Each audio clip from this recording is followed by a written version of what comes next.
এই কিছুদিন আগে বেগম মতিয়া চৌধুরী মারা গেছে। কে মারা গেছে? অগ্নিকন্যা মতিয়া চৌধুরী। আমি ফেসবুকে দেখি 116টা কমেন্ট করছে, তার মধ্যে একটাও ইন্নালিল্লাহ নাই, সব কমেন্টে বলছে আলহামদুলিল্লাহ। আমি চিন্তা করলাম, এতদিন হলে আমরা জানি মানুষ বললে সবাই ইন্নালিল্লাহ কয়, আর আওয়ামী লীগ বললে আলহামদুলিল্লাহ কয়। কারণ কি? কারণ হলো এই 15.5 বছর আওয়ামী লীগ বাংলার জনগণকে যে কষ্ট দিয়েছে, আওয়ামী লীগ মরলে তারা আনন্দিত হয়। জোরে কোন কথা ঠিক না? আমরা এমন দল করব না যেই দল করার কারণে মরে গেলে আলহামদুলিল্লাহ কয়। করবেন? মরেন, আগে মরেন, তারপরে বুঝবেন ঠেলা কাক কয়। আপনারা বলেন তো, এখন কোন এমপি যদি কেউ এরকম লোকমা দেয়, ওই বাড়ির যাবি না জেলত যাবি? আর এমপির চামচে আর পিটনে হাসপাতাল যাওয়া লাগবে। জোরে খান কথা ঠিক কিনা? একটা এমপির মুখত কথা বললে তার যদি এই অবস্থা হয় যে আপনাকে হজরত শেখ হাসিনা যাই করছিল, এই শালা কালায়ের স্বপন। জোরে খান কথা ঠিক কিনা? ওই কিন্তু সংসদে প্রথম কইছে হজরত শেখ হাসিনা। খালি একটা বার যদি আমি দেখা পাই, ওর চাপা আমি ভাঙবো, কারণ আমাকে কালায়ের মধ্যে ওয়াজ করবার দেয়নি। 300 এমপির এক শয়তানও বাংলাদেশে নাই। জোরে কোন কথা ঠিক না? আর গুজব লীগের কতগুলো ফিডার খাওয়া চামচে ফিডার খায়। এই সারা চামচারা কয় নেত্রী আবার ফিরে আসিবে, নেত্রী ফিরে আসবি। বাংলার জনগণ খালি আয়না ঘরের দরজা খুলে ধরছে। জোরে কোন কথা ঠিক কিনা? চট করে আসবে, চট করে ঢুকবে, কোনো চান্স দেওয়া হবে না। চান্স দিলেই জনগণ পিটাই মারবি। জোরে কোন কথা ঠিক কথা বলেন? আমাদেরকে আপনারা যখন ধরে নিয়ে গেছেন কোর্ট কাছারিতে, আমরাও গেছি, আমার হাতে হ্যান্ডকাপ লাগাইছে। অনেক লোক আমার সঙ্গে মুসাফা করার জন্য ব্যস্ত হয়েছে। হুজুর একটু যদি মুসাফা করতে পারতাম। আমরা তখন বলতাম হাতত বেড়ি বাজান, মুসাফা কিভাবে করবি? আর এই শালা নেতা করে ধরে যখন লিয়া যায়, সমানে জুতে মারে, ডিম মারে। জোরে কোন কথা ঠিক কিনা? আর মানকের বিসি বার করে দিয়েছে। মানকে বোঝেন? বিচারপতি মালিক যা আফসোস করে বলতেছে, আমি সাইদিকে ফাঁসির রায় দিলাম, অথচ ফাঁসির কার্যকর হলো না। শালা মানকে কত বড় শয়তান, আর বিসি একটা নাই। কি বুঝতেছেন? যেভাবে পুলিশ লিয়া যায়, তারপরও হাসান হক ইনুকে মার দেখছেন? হাসান ইনুক মার দেখছেন? যখন লিয়া যাচ্ছে এক লোক কোত্থেকে দৌড়ে আসে মারলো ঘুষি। ওরে শালা রে, সারা জীবন তুই আলেমদের বিরুদ্ধে কইছিস, এখন তোর চাপার অবস্থা কি? একটু মনোযোগ দিয়ে শুনবেন। ওমর ফারুকের চোখটা দর দর করে পানি পড়তেছে। কোন সাহাবী ওমর ফারুকের পক্ষে কোনো কথা বলতেছে না, কারণ সবাই মাথা নিচু করে বসে আছে। ওমর ফারুকের চোখে পানি পড়তেছে, আর মনটা খালি মুচকি মুচকি হাসতেছে। মনটা হাসার কারণ হলো আল্লাহর কোরআনকে যতদিন পৃথিবী চলবে, ততদিন নেতা যদি ভুল করে, সাধারণ মানুষ পর্যন্ত তার লোকমা দিবার পারবে। সুবহানাল্লাহ না কেন? আল্লাহর কোরআনকে যখন বাংলাদেশ চলবে, যদি নেতারা ভুল করে, সাধারণ মানুষ তার লোকমা দিবে। মসজিদ আল্লাহর ঘর, এর মধ্যে ইমাম মানে নেতা যদি 4 রাকাত আসরের 3 রাকাতে বসে, 2 রাকাতে বসা লাগবে, 4 রাকাতে বসা লাগবে। কিন্তু হুজুর টাইটেল পাস দাওরা পাশে একদিন 3 রাকাত বসিছে। এমন সময় এক ভ্যানালা, ওই আবার রাকাত বোঝে, কখন বসা লাগে এরা বোঝে। ওই কে রে 2 রাকাতে বসে, 4 রাকাত বসে, 3 রাকাত হুজুর বসলো, এই মনে করে আল্লাহু আকবার। ইমাম বলতেছে 41 সালের আগে উঠবো না, তুই যতই লোকমা দে আমি উঠবো না। এই মনে করে ইমাম যদি বসাই থাকে, আপনারা বলেন তো মুসল্লিরা কার পক্ষে হবে? নেতার পক্ষে হবে না ভ্যানালার পক্ষে হবে? কেন হবে? কারণ মসজিদে কারো বাপের আইন চলে না, মসজিদে আল্লাহর আইন চলে। আল্লাহর হুকুম, নবীর তরিকা মোতাবেক যদি ইমাম নামাজ পড়ায়, আমরা তোমাকে নেতা মানবো। তুমি ইচ্ছা মতো তরিকা তৈরি করলে তোমাকে লোকমা দিব, লোকমা গ্রহণ না করলে তোমাকে বাদ দিয়ে নতুন একটা নেতা নিয়োগ দিব। জোরে কোন কথা ঠিক কি না? মসজিদে আইন চলে কার? ওই আইনটাই বাংলাদেশে চলবে যখন আল্লাহর কোরআন দিয়ে আমরা চলবো। তখন আমরা বিশ্বাস করব মসজিদ শুধু আল্লাহর না, গোটা বাংলাদেশও আল্লাহর। তাবারাকাল্লাযী বিয়াদিহিল মুলকু ওয়া হুয়া আলা কুল্লি শাইইন কাদির। এমন সময় আব্দুল্লাহ ইবনে ওমর 6 লক্ষ হাদিসের হাফেজ, সুবহানাল্লাহ কন্যা। নেতা যেরকম বেটা কি পাটা, এখনকার অধিকাংশ নেতার বেটা হলো পাটা। এখন কি একেবারে কথা কর না কেন, এত টাকা নেতা মারিছে ভাই, ওর বেটার বেটা থাকবি ওই পাটা হয়ে যাবে। সবচাইতে বড় পাটা হলো হাসিনার পাটা। যেরকম কার পাটা, কার পাটা, সারা মুসলমান তো বিয়ে করার পারেনি, একটা খ্রিস্টানক বিয়ে করছে পাটা। হাই রে, একটু মনোযোগ দিয়ে শুনবেন। 30 পারা কোরআনের হাফেজ, 6 লক্ষ হাদিসের হাফেজ আব্দুল্লাহ ইবনে ওমর, ওমর ফারুকের সন্তান হলো 30 পারা কোরআনের হাফেজ, 6 লক্ষ হাদিসের হাফেজ। বাপের সামনে গিয়া কানতেস। রে নবীর সাহাবীরা শোনো, আমার বাবার খুতবা বন্ধ করে দিলে, বাবার জুব্বা লম্বা হওয়ার কারণে তোমাদের পাঞ্জাবি খাটো। তোমরা তাকায় দেখো তো, আমার পরনে নতুন কোনো কাপড় নাই। তোমরা খাটো হলেও তো নতুন কাপড় দিছে, কিন্তু আমি আব্দুল্লাহর গায়ে নতুন কোনো কাপড় নাই। ওসমান গনি বলে, আব্দুল্লাহ আজকে জুমার দিনে সবাই নতুন কাপড় পরেছে, তুমি পুরাতন কাপড় পরলে কেন? আব্দুল্লাহ বলতেছে, আমি পুরাতন কাপড় যদি না পরতাম আমার বাবার জুব্বা লম্বা হতো না। আমি যদি আজকে পুরাতন কাপড় না পরতাম তাহলে আমার বাবার জুব্বা লম্বা হতো না। রে নবীর সাহাবীরা তোমরা শোনো, যেদিন থেকে আমার বাবাকে খলিফার দায়িত্ব দেওয়া হয়েছে সেদিন থেকে দুনিয়ার সবাই ঘুম পাড়ে, কিন্তু আমার বাবার চোখে ঘুম না। কি দায়িত্ব! বাংলাদেশে যত জেলা, 64 জেলা জামাতের আমির হয়েছে, আপনারা কোন তো কোনো গন্ডগোল হসা? এই যে 450-500 উপজেলা, এই যে উপজেলার জামাতের আমির হসে, কোন জায়গার দলাদলি হসে? কারণ জানে বিশাল দায়িত্ব বাবা, যার উপর দিছে উইলিয়ে থাক, আমার নেওয়ার দরকার নাই। ঠেলা আছে রে, ঠেলা আছে। অন্য দলের নেতাকে রে পাওয়া আর এই দলের নেতাকে দেওয়া, জোরে কোন কথা ঠিক কিনা? বোঝা লাগবে তো। আপনারা বলেন, এই স্বাধীনতার পর থেকে বাংলাদেশে এই দলের মধ্যে কোনো গন্ডগোল দেখছেন আপনারা? কথা বলেন ভাই, গন্ডগোল সত্যি কথা বলতে অসুবিধা কি? একটু মনোযোগ দিয়ে শুনবেন। ওমর ফারুকের ছেলে আব্দুল্লাহ বলতেছে, দুনিয়ার সবাই যখন ঘুমায় গেছে এমন সময় আমার বাবা চুপি চুপি আমার ঘরের দরজায়, আব্দুল্লাহ আব্দুল্লাহ, আমি দরজা খুলে দেখলাম বাবার হাতে নতুন একটা পাঞ্জাবি।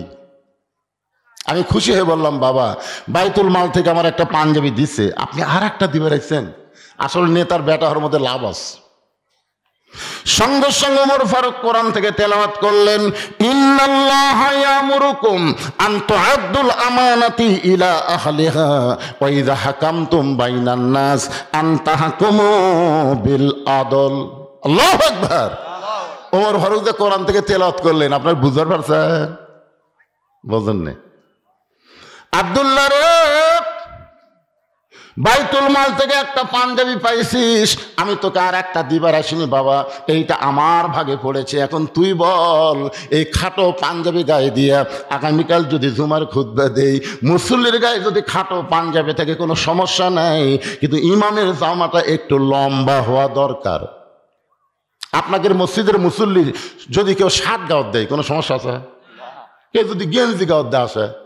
আমি একদিন দেখছি আমার মসজিদে একের মেসির জার্সি গাওয়াত দিচ্ছে, মেসি।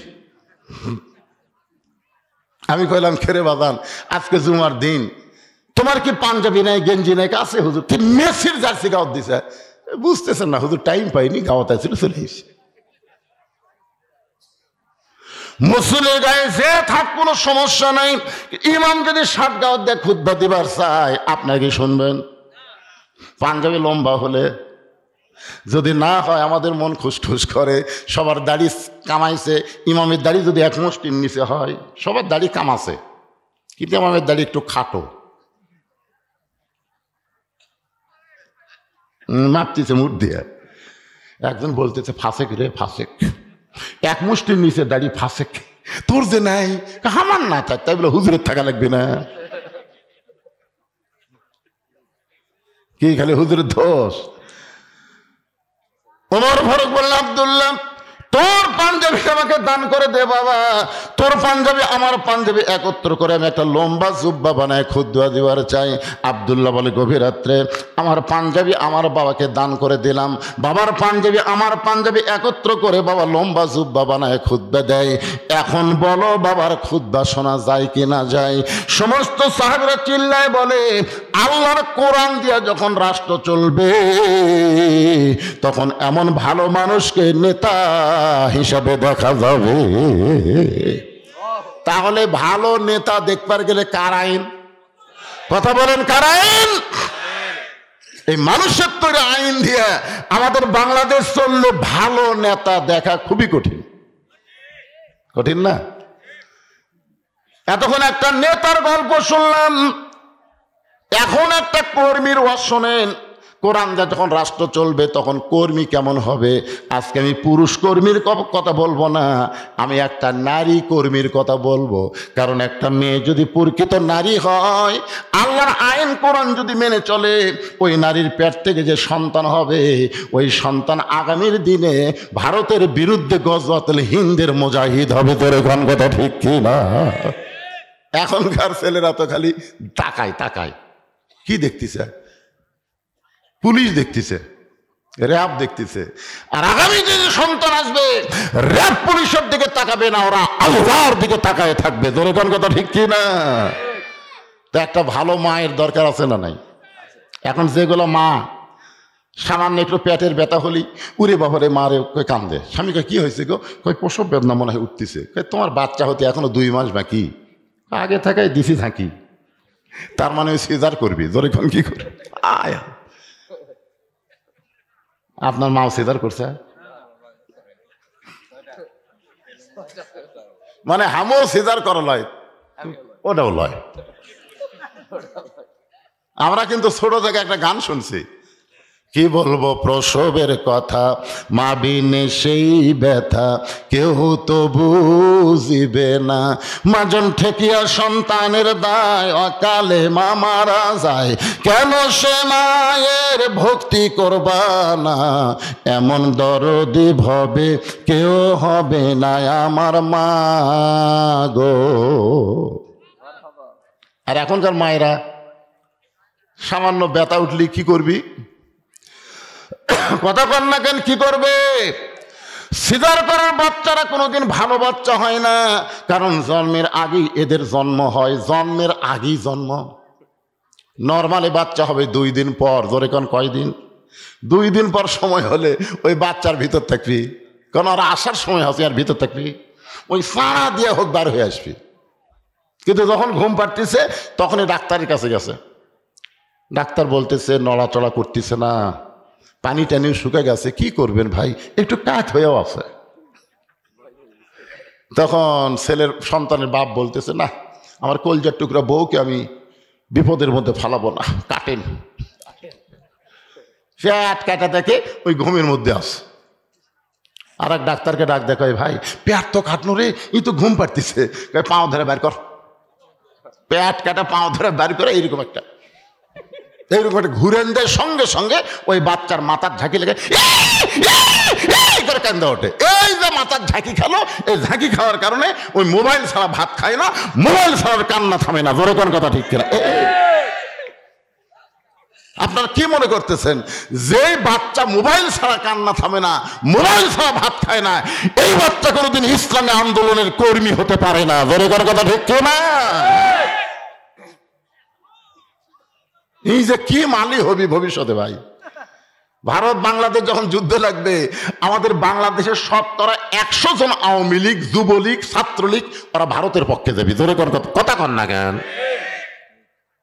কারণ আল্লামা সাইদি হুজুর কি বলেছে, এমন একটা দিন আসবে গাছের গোড়া নাড়া দিবে আর দিল্লির মামু বাড়ি গিয়ে পড়বে। এখন কথা ঠিক কিনা?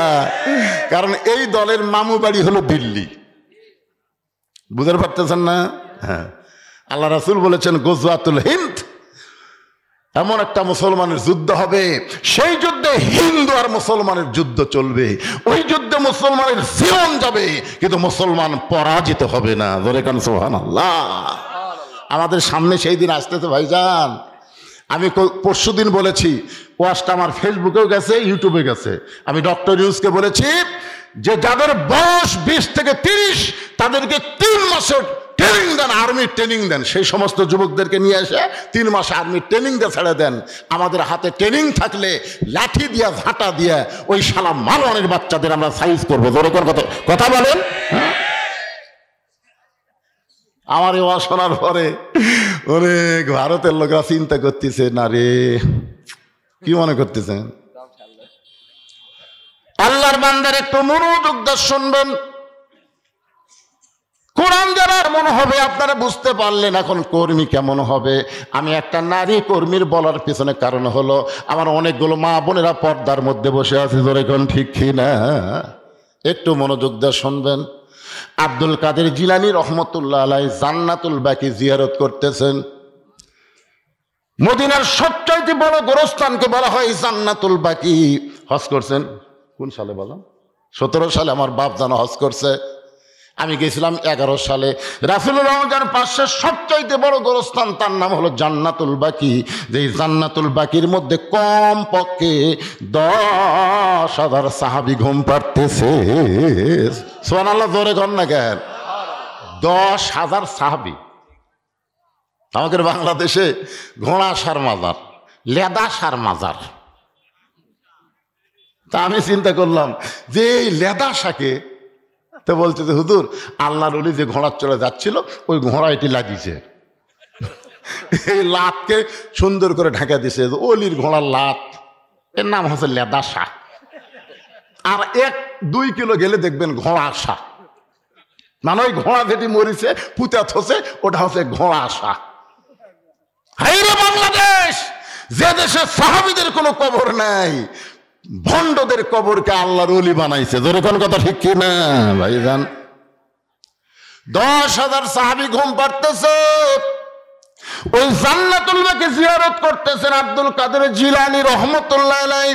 পিছন দিক থেকে মুরিদ বলতেছে হুজুর আপনি চোখ বন্ধ করলে গোটা পৃথিবীর খবর বলতে পারেন, একটু চোখ বন্ধ করে দেখেন তো এই জান্নাতুল বাকির কোন জায়গায় মা ফাতেমার কবর। হুজুর আপনি একটু দেখেন কোন জায়গায় মা ফাতেমার কবর, আপনি খালি বলে দিবেন আমরা মা ফাতেমার কবর জিয়ারত করব।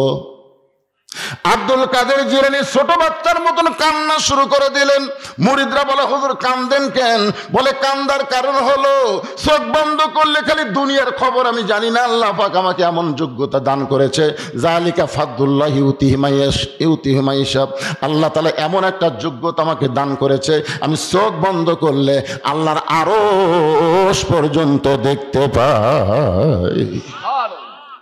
চোখ বন্ধ করলে আল্লাহর আরশ দেখি, কিন্তু জান্নাতুল বাকির কোন জায়গায় ফাতেমার কবর আমি আব্দুল কাদের জিলানী কোনোদিন বলতে পারবো না। শুধু আমি না, কিয়ামত পর্যন্ত পৃথিবীর এমন কোন মহিষী নারীর ফাতেমার খবর কেউ বলতে পারবে না। সমস্ত মুরিদ বলে হুজুর মা ফাতেমা জান্নাতুল বাকির মধ্যে আছে, কিন্তু কোন জায়গায় তার কবর এইটা কেন বলতে পারবে না? আব্দুল কাদের জিলানী বললেন ফাতেমা হইল জহুরা। ফাতেমা কি? জোরে কম। একজন নারী কর্মীর ওয়াজ আপনাদের শোনাইতেছি, যেই মেয়েকে বলেছেন আল্লাহ নবী মা ফাতেমা তুমি কখনো মনে করবে না তোমার বাবা বিশ্ব নবী বলে আল্লাহ তোমাকে জান্নাত দিবে। ও ফাতেমা তুমি নবীর মেয়ে হয়েছো বলে আল্লাহ তোমাকে জান্নাত দিবে। ফাতেমা বলতেছে বাবা এতদিন তো আশাই করেছিলাম আমার বাবা হলো বিশ্ব নবী, বিশ্ব নবীর মেয়ে হওয়ার কারণে আল্লাহ আমাকে খাতির করে জান্নাত দিবে। রাসূল বলে ফাতেমা জান্নাতে যদি যাবার চাও কোরআনের কর্মী হয়ে জান্নাতে যাওয়া লাগবে। জোরে কর না সুবহানাল্লাহ। নবীর মেয়ে হিসাবে আল্লাহ তোমাকে জান্নাত দিবে না, ফাতেমা বললেন, বাবা তাহলে কি আমল করা লাগবে? আল্লাহ নবী বললেন, ফাতেমা মাত্র 4টা আমল করলেই আল্লাহ তোমাকে 8টা জান্নাত দান করে দিবে। আমার মায়েরা যারা পর্দার অন্তরালে একটু মনোযোগ দিয়ে শোনেন। সমস্ত মুরিদ বলতেছে পীর সাহেবকে, আব্দুল কাদের জিলানীকে, হুজুর এই জহুরা মানে কি? আপনি তো বললেন ফাতেমা তো জহুরা, এই ফাতেমা জহুরা মানে কি? আব্দুল কাদের জিলানী বললেন, তাহলে শোনো, হযরত আলী এশার নামাজ পড়ার পরে বাড়িতে আইছে। কোন নামাজ? বাড়িতে আসার পরে দেখে ঘর সুন্দর করে সাজায় রাখছে, হাসান হোসেনকে সুন্দর করে সাজায় দিছে, এমনকি ফাতেমা সুন্দরী সাইদা গুইদা বসে আছে। হযরত আলী ঘরের মধ্যে ঢুকে আল্লাহর প্রশংসা শুরু করলেন। পুরুষ মানুষ বাহির থেকে যখন ঘরের মধ্যে আসবে, আসার পরে যদি ঘর সুন্দর দেখে, আপনি বলেন তো পুরুষের মনে শান্তি বাড়ে না কমে? জোরে বলেন, বাড়ে না কমে? পুরুষ ঘরে থাকবে না, কিন্তু মাঝে মধ্যে ঘরে আসবে, আসার পরে দেখবে ঘরটা সুন্দর, বউটাও সুন্দরী, হাসান হোসেন সুন্দর। এইটা দেখার পরে হযরত আলী যখন আল্লাহর শুকরিয়া আদায় করে, এমন সময় ফাতেমা হাসান হোসেনকে কাছে ডাকতে বলে, বাবু তোমরা 2 ভাই একটু অন্য ঘরে যাও, তোমার বাবার সঙ্গে আমার গোপন কিছু গল্প আছে। যেই ফাতেমা বলতেছে, বাবু তোমরা 2 ভাই একটু অন্য ঘরে যাও, তোমার বাবার সঙ্গে আমার গোপন কিছু গল্প আছে, হাসান মুস্কি মুস্কি হাসতেছে। হোসেন বলে, ভাইজান মা কি কইলো, আপনি কেন হাসতেছেন? তখন হাসানের বয়স হলো 5.5 বছর। জোরে কোন কয় বছর? 5.5 বছরের বাচ্চা বুঝবার পারছে মা সুন্দরী সাইদা গুইদা বসে আছে, আর বাবা যখন ঘরের মধ্যে ঢুকলো, আমাদেরকে যখন অন্য ঘরে পাঠাচ্ছে, তাহলে বুঝতে হবে এই মুহূর্তে বাপ আর মা প্রেম নিবেদন করবে। জোরে কোন কি করবে? আল্লাহ রাসূল বলেছেন, রে দুনিয়ার পুরুষরা শোনো, তোমাদের সন্তান যদি 3-4 বছর বয়সের হয়, ওই সন্তান ঘরের মধ্যে যদি চেতন থাকে, সন্তান চেতন থাকা অবস্থায় তোমার বউকে তুমি আদর করতে পারবা না। কারণ 2-3 বছরের সন্তান বুঝবার পারে, দেখবার পারে। তুমি যদি সন্তানের সামনে বউকে আদর করো, সন্তান বাইরে গিয়ে বলতে পারে আমার বাবা মাকে চাইবা ধরছিল। এজন্য সন্তানের সামনে নিজের হালাল বউকে আদর করার সুযোগ কখন থেকে? যখন সন্তানের বয়স 2 বছর পার হয়ে যাবে। কারণ 2 বছর বাচ্চার আগে সন্তানের মেমোরি থাকে না, ধারণ ক্ষমতা থাকে না। 2 বছর যখন পার হয়ে যায়, তখন তাদের একটা মেমোরি থাকে, তারা দেখতে পারে, কমপক্ষে 2 ঘন্টা পর্যন্ত ধারণ ক্ষমতা থাকে। 2 ঘন্টার মধ্যে কেউ আসলে হয়তো বলতেও পারে। এই জন্য ফাতেমা হাসান হোসেনকে অন্য ঘরে পাঠায় দিয়া আস্তে করে ঘরের দরজা বন্ধ করে দিছে। যেই মাত্র দরজা বন্ধ করেছে, সঙ্গে সঙ্গে হযরত আলী মাথার টুপি খুলছে। আপনারা বলেন তো, সন্তানকে বের করে দিয়া বউ যদি দরজা বন্ধ করে, তখন স্বামীরা টুপি থুয়ে লাভ আছে? আমার কথা বুঝতে পারতেছেন না? আমি যত বড়ই হুজুর হই, ওয়াজ করে যখন বাড়ির যাই, টুপি কি আমার মাথার থাকে? যদি কিছুক্ষণ থোয়ার চাই, বউ এসে খোলেন তো টুপি, খোলেন তো, কি ভাগটা শুরু করছেন? এতক্ষণ হলে ল্যাব গরম হচ্ছে না? শীতের রাত্রে একলা একলা ল্যাব গরম হয়? ওয়াজ করে আসছেন, টুপি খুলে ভিতরে আসেন। আমি যত বড়ই হুজুর হই, বইয়ের সামনে আমি হুজুর না। জোরে কোন কথা ঠিক কিনা? যেই মাত্র ফাতেমা দরজা বন্ধ করেছে, এমন সময় হযরত আলী মাথার টুপি খুলেছে।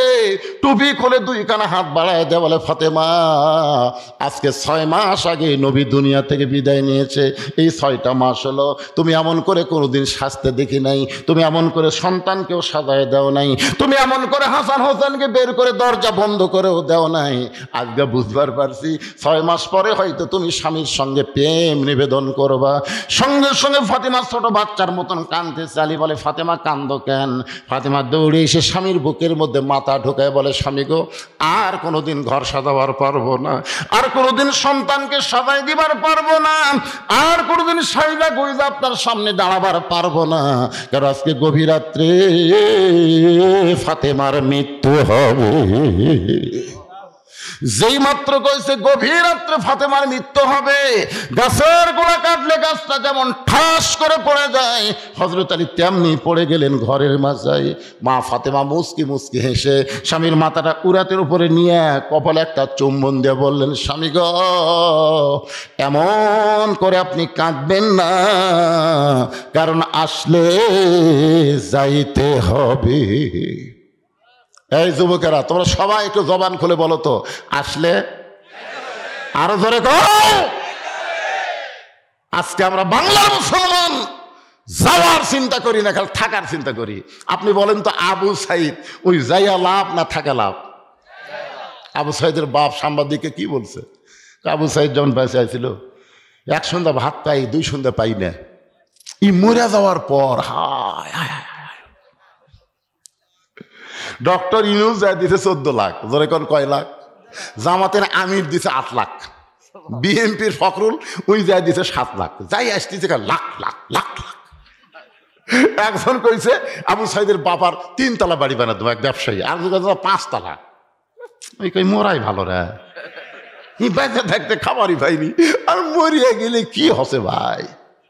আপনার বলেন তো আবু সাইদকে আসলেই মরছে? আমার গ্রামের এক চাচাতো ভাই আমার ছেলে হয়েছে, আমার কয় হুজুর আপনি তো একজন আলেম মানুষ, আমার ছেলে হয়েছে, একটা ভালো নাম রাখবো। আমি কইলাম ছেলের নাম রাখো আবু সাইদ। ওই সেই খুশি, আবু সাইদ নাম রাখছে। এখন ওর বউ ডাকে আবু সাইদের বাপ, ওই আবার ডাকে আবু সাইদের মাও। আশেপাশের লোক শুনে, ওই পশ্চিম পাড়াত আর একটা ছেলে হয়েছে, ওর নাম আবু সাইদ। দক্ষিণ পাড়াতে আর একটা আছে, ওর নাম আবু সাইদ। আমি চিন্তা করলাম যে হারে আবু সাইদ বেড়ে গেল। আমার এক খালা, তার এক মেয়ে, খালা তো বোন হয় সম্পর্কে, একটা মেয়ে হয়েছে। তা আমার কয় খালা বলতেছে মোবাইল করে, বাবা আমার একটা নাতনি হয়েছে রে, তুমি একটা আলেম মানুষ, একটা ভালো নাম রাখো তো নাতনির। আমি বললাম খালা হাসিনা। যেই খুশি হাসিনা, আমি আর কষ্টে বাঁচি না। খালাকে এই তুই আলেম না আলেম রে। আমি বললাম খালা আপনি এত গরম হলে, এই তুই জানিস না হাসিনা একটা খুনি। আমি তখনই বুঝলাম আবু সাইদ ওরা মরেনি, হাসিনার মতো মেয়েরা পচে গেছে। কোন কথা ঠিক কিনা? 100 বছর এই বাংলার জমিনে কোন মেয়ের নাম কেউ হাসিনা থুবি না।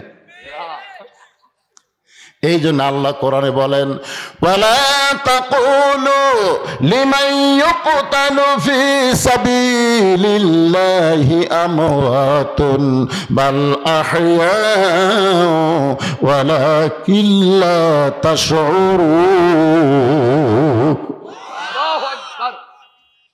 কি বুঝলেন আয়াতের বাংলা অর্থ কি?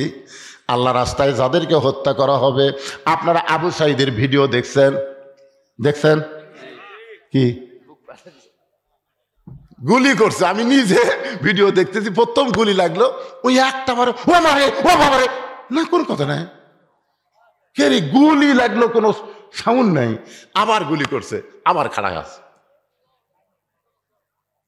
ডক্টর ইউনূসের আবার জাতিসংঘ দেখাচ্ছে ওর মরার ভিডিওটা, মানে পরে আবার যখন গুলি করলো, তারপরে আবু সাইদ পিছন দিকে একটা আসলো, কিন্তু বসলো না, কোনো সাউন্ড নাই, কোনো কান্নাকাটি নাই, কি গুলি লাগতেছে, কান দে না, কারণ কি রে?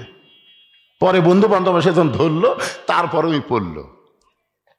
আমার মনে পড়লো মীর কাসেম আলীর কথা। জামাত ইসলাম একজন নেতা মীর কাসেম আলী, ওনার ফাঁসি হবে রাত 12টার সময়। ধরে কোন কয়টার সময়? 9:30টার সময়। একজনকে বলতেছে ভাই আমার ফাঁসি কখন হবে? কয় রাত 12টায়। কয় তাহলে তো এখনো টাইম আছে, আমি একটু ঘুম পাড়ি, 8 ঘন্টা আগে আমার ডাক দিও। ওই লোক কয়খানি পাগলা না মানুষরা, রাত 12টায় ফাঁসি হবি, কয় 9:30 বাজে, এখন 2.5 ঘন্টা সময় আছে, আমি 2 ঘন্টা ঘুম পাড়ি, ভাই 8 ঘন্টা আগে আমাকে ডাক দিও। তো ওই লোকটা মনে করছে পাগলা, 8 ঘন্টা থাকতে এসে দেখে লাখ ডাকে ঘুম পাড়তেছে, ডাক দিছে ভাই 11:30 বাজে, ভাই 12টার সময় ফাঁসি হবি। ও রে সময় তো নেই। অজু করে 2 রাকাত নামাজ পড়ে বলছে চলেন যাই। না না এখনো সময় হয়নি, চলেন যাই, আস্তে ধীরে যাই। আরে ফাঁসির মঞ্চে যাচ্ছে, তারপরেও বলতেছে চলেন যাই। ফাঁসির আগে ঘুম পারলো, 2 রাকাত নামাজ পড়ে যখন ফাঁসির মঞ্চে যায়, বুঝবার পারতেছে আমি অন্যায় করি নাই, বিনা অপরাধ আমাকে ফাঁসি দেওয়া হচ্ছে, আসলে মরতেছি না, আল্লাহ 8টা জান্নাতের দরজা আমার জন্য খুলে ধরতেছে। এই জন্য আল্লাহ কোরআনে বলেছেন আল্লাহ রাস্তায় যাদেরকে হত্যা করা হয় তাদেরকে তোমরা মৃত্যু বলো না, আমি আল্লাহ বলতেছি তারা জীবিত। আসলে যাইতে হবে।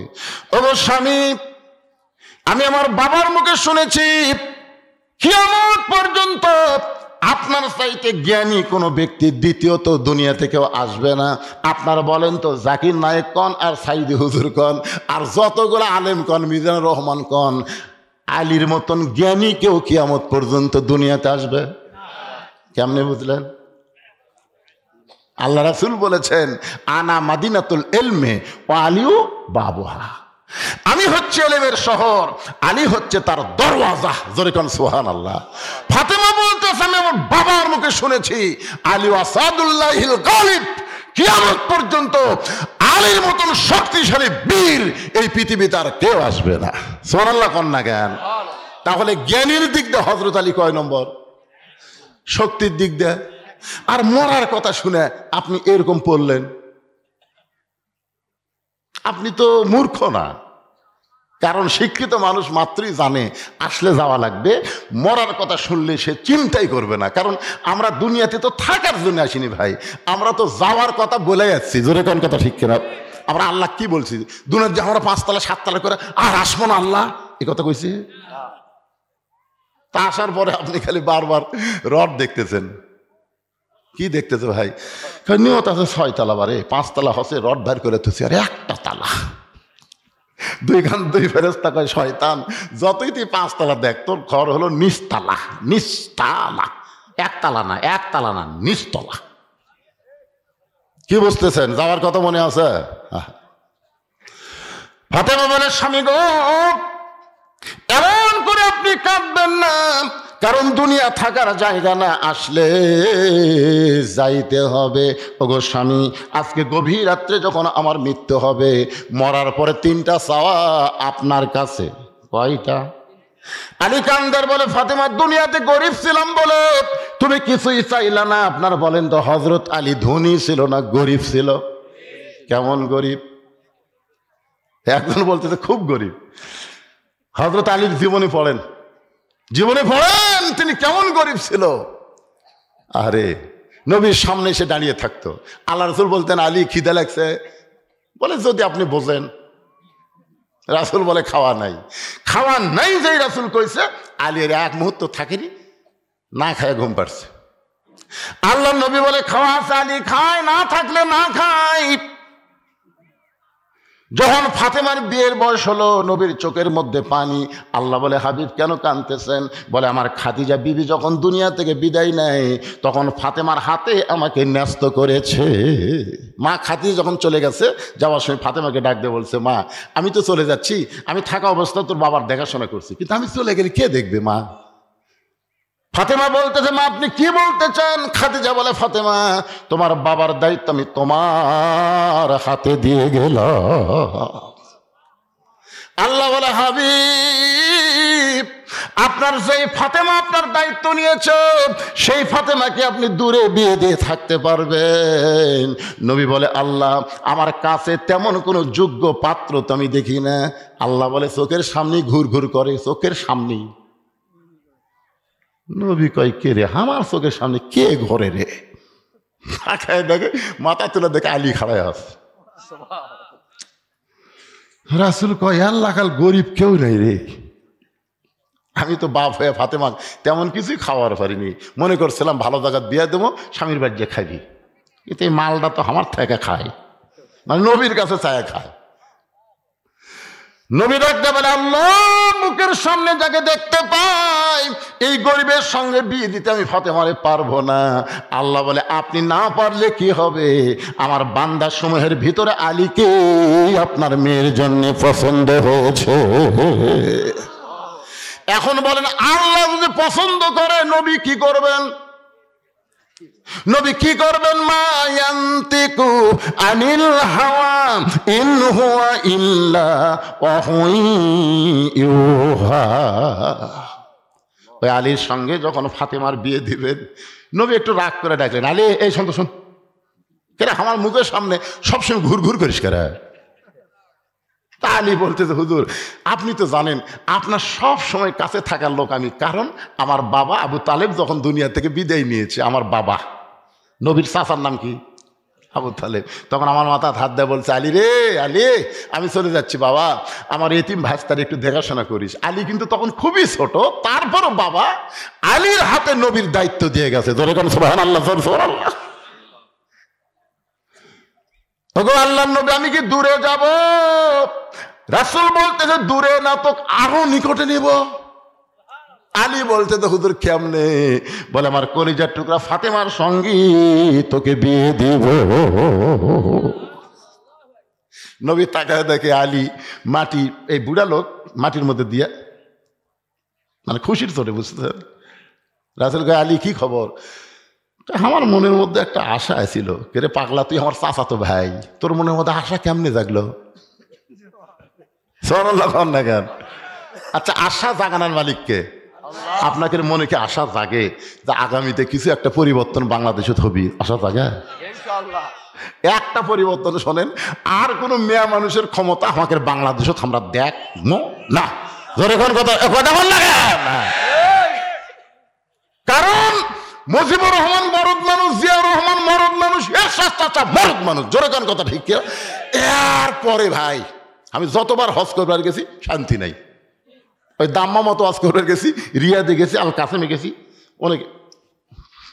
আমি কি বারে মেয়া মানুষ, আপনাকে প্রধানমন্ত্রী, আপনার মরদ। তো সামনে নিয়ত করছি আর কোন মেয়া মানুষ যেন না হয়, মরদ মানুষ যেন আমাদের দেশের প্রধান হয়। ধরে কোন কথা ঠিক কিনা? এ কথা আমার না আল্লাহর। আল্লাহ কোরআনে বলেন, আর রিজালু কাওয়ামুনা আলান নিসা, পুরুষরা নারীদের উপরে থাকবে।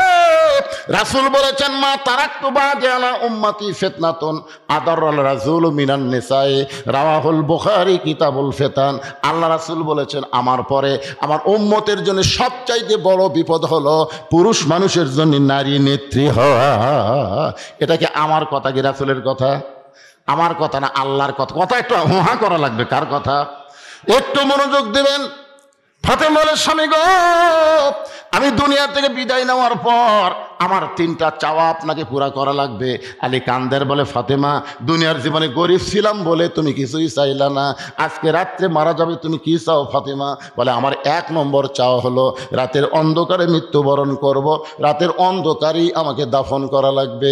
রাতের বেলা মৃত্যুবরণ করব আর দিনের বেলা কবর দিবেন।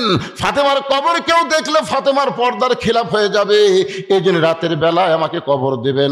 আমার 2 নম্বর চাওয়া হলো আমার কোনো জানাজার ব্যবস্থা আপনি করবেন না, আমার কোনো জানাজার ব্যবস্থা করবেন না। আলী কান্দের বলে, ফাতেমা তুমি নবীর কলিজার টুকরা, তোমার জানাজায় হাজার হাজার মানুষ দোয়া করবে, তুমি কি দোয়া চাও না? ফাতেমা বলতে, স্বামী গো, হাজার হাজার মানুষ যদি বলে ফাতেমা ভালো আর আপনি যদি বলেন ভালো না, ওই হাজার মানুষের দোয়া দেওয়া ফাতেমার কোনো লাভ হবে না। আর দুনিয়ার তামাম মানুষ যদি বলে ফাতেমা খারাপ আর আপনি যদি বলেন আমার বউ ফাতেমা ভালো, এক স্বামীর সার্টিফিকেটে ফাতেমার জন্য আল্লাহ 8টা জান্নাতের দরজা খুলে দিল। এখন হলো বউ ভালো হওয়া লাগবে কার কাছে? আমার কথা কি আপনার শুনবার পাচ্ছেন?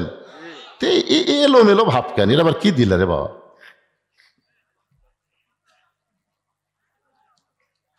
আচ্ছা আচ্ছা আচ্ছা, ঠিক আছে। মসজিদের ভিত্তি স্থাপন করা হবে।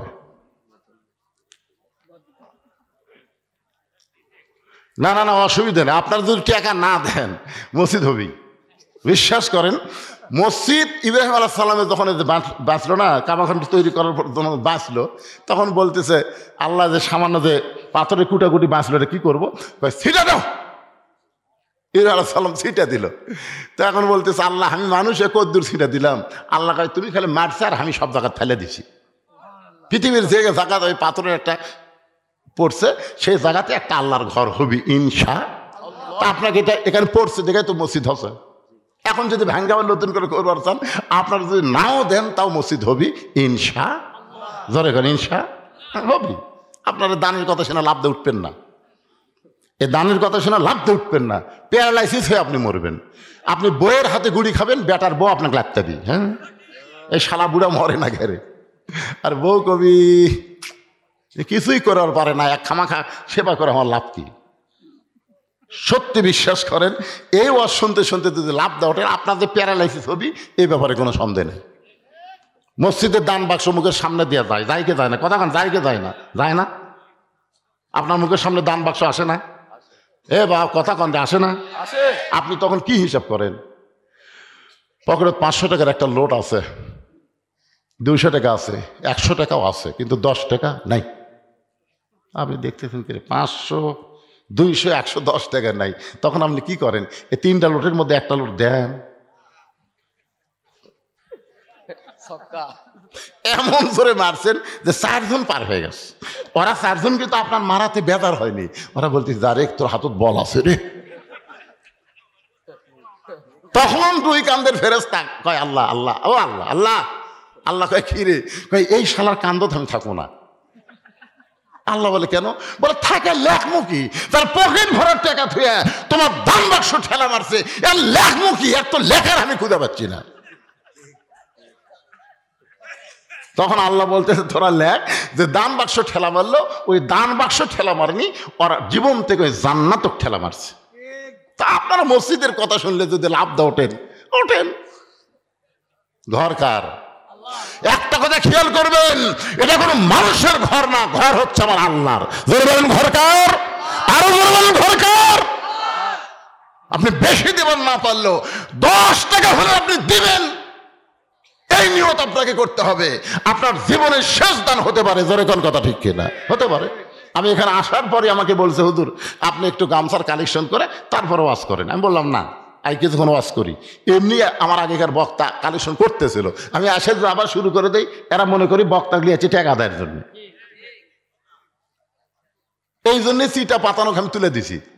এখানে অনেক চিটা পাতান আসলো না, ওই দেখেন ফাঁক ফুক আছে, ওরা কিন্তু চিটা পাতান। ধানের মধ্যে চিটা পাতান থাকে না? আপনি কি সবগুলোই ধান? একজন বলতেছে বিশাল ধানের টিপ, আর একজন বলতেছে পাগলা ধানের মধ্যে চিটা পাতান আছে রে। কেমনে বোঝা দেবে? বাতাস দে, বাতাস দে। বড় একটা ফ্যান দে, বাতাস দিয়েছে, ধানগুলো সব এটি পড়ে আর চিটা পাতান উড়ে উড়ে চলে যায়।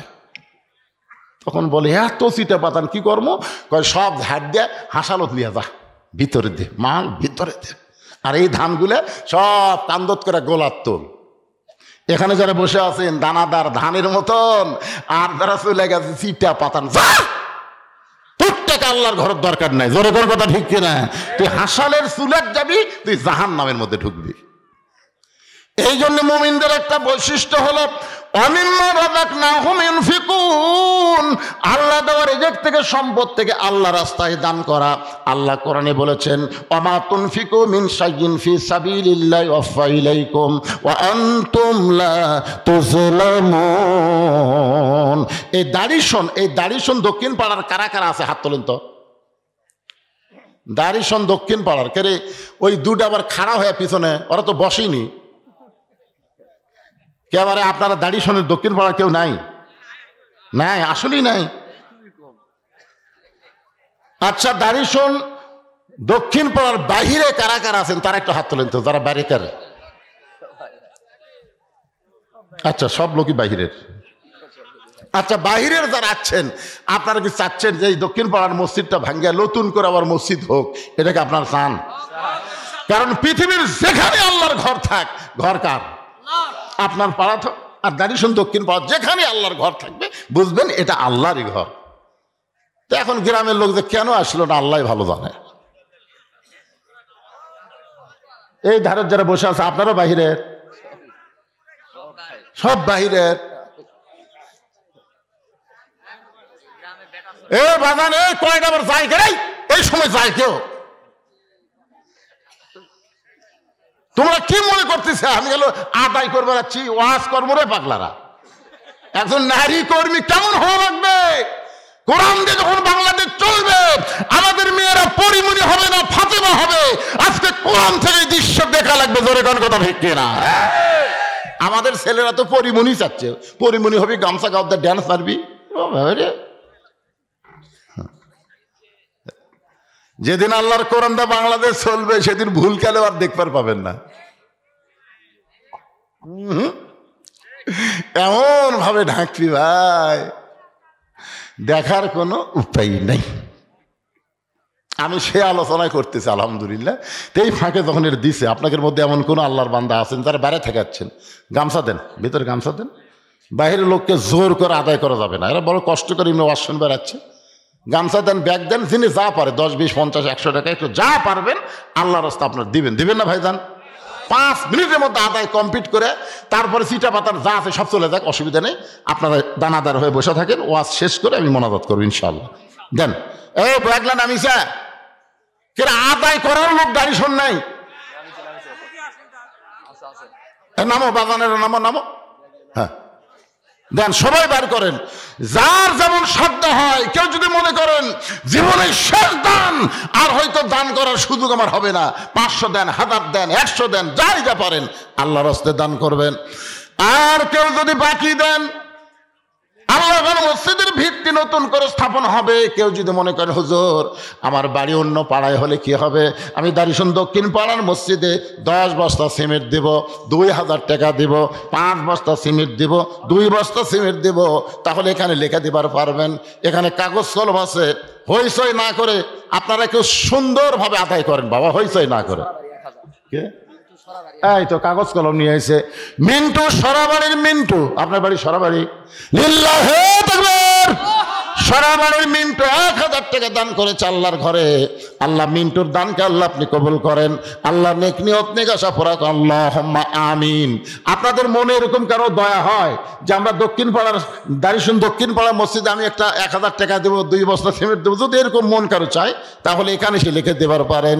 দুনিয়ারই সম্পদ দুনিয়াতে রবে, ফকির হয়ে মানুষ কবরেতে যাবে। বাবা কান্দে, মা কান্দে কবরেতে শুইয়া, দেখলি না রে দরদের বেটা একবারও আসিয়া। হ্যাঁ, সুবল 500 সরাবাড়ি থেকে সুবল 500 টাকা দান করেছে। আল্লাহ দানকে কবুল করেন। লিল্লাহে তাকবীর। আজকের মাহফিলের সম্মানিত সভাপতি রাশেদুল ইসলাম ও সহসভাপতি রাশেদুল ইসলাম 10,000 টাকা ধরে বলেন মারহাবা। এই রাশেদুল ইসলাম কোনটা? হ্যাঁ, রাশেদুল ইসলাম কে? আরে বা রাশেদুল ইসলাম কে রে? যে সহসভাপতি কে? এটা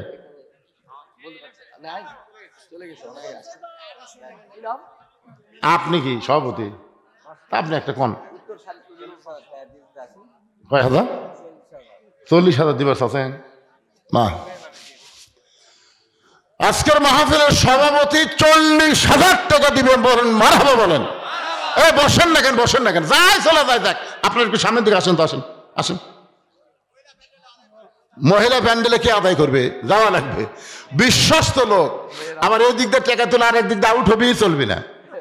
হিরোইন খোর গাঁজা খোর আছে না নাই? যেরকম আছে না নাই? হ্যাঁ, এই জন্যে মাহফিলের বিশ্বস্ত লোক, এই কমিটির যারা বিশ্বস্ত তাদেরকে আপনার মহিলার কাছে পাঠাবেন। মহিলার কাছে মহিলা আদায় করাই ভালো।